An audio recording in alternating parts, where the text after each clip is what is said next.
picture. Okay. Did you like the film? You haven't said so. Well, here's the thing that's interesting about this film. The film is about, one of the things it's about is the denial of pleasure.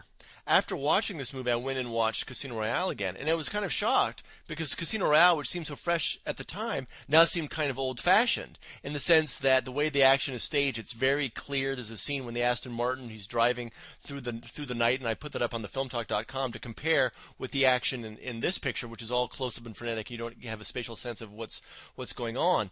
The action scenes in a traditional James Bond film are filled with pleasure because we know where we are, we know where the actors are, we can see what's going on, and we can see the resolution of something, and that brings, you have an expectation and then resolution, and therefore pleasure comes from that. Whereas in this film, right from the very beginning, there's no pleasure that comes from it because we don't know what's going on. Now the film has been harshly criticized for this. As people have mentioned, they brought on a second unit director from the Jason Bourne pictures.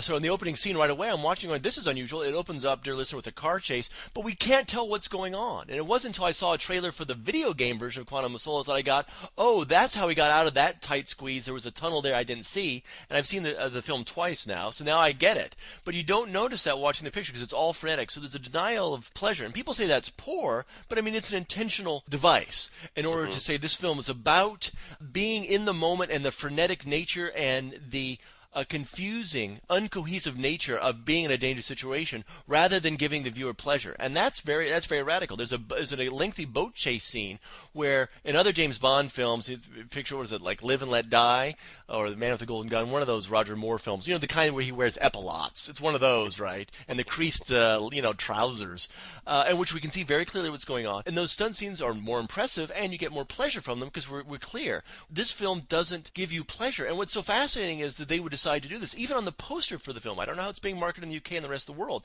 but here in the poster, and I went and saw it, there it is, on the side of a building, a story high, you've got two main characters, the James Bond and the female, but guess what? They're not even looking at each other. They're looking away from each other. They're both battered and bloody, and they're both grim.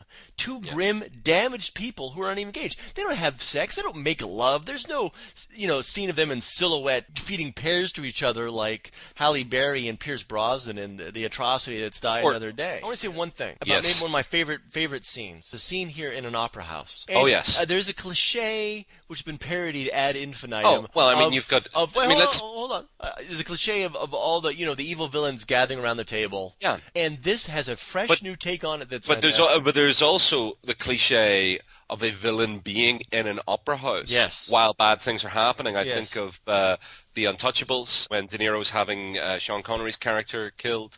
And, of course, The Godfather Part 3, Talia Shire is poisoning Eli Wallach, and where Michael Corleone is hoping that everything's going to turn out all right for his family, and it doesn't. So that's so interesting, because it's not just the cliche of the villains around a table, it's another cliche. He's taken two cliches and done something totally new with them. That's exactly right. And basically, again, if you haven't seen the picture, all the villains get together in an opera house, but they don't know where each other are. They just happen to have the microphones allowing them to talk to each other. And this is done presented against the backdrop of Tosca. I tell you, I want to see that production of Tosca. Well, and it looks great, doesn't it?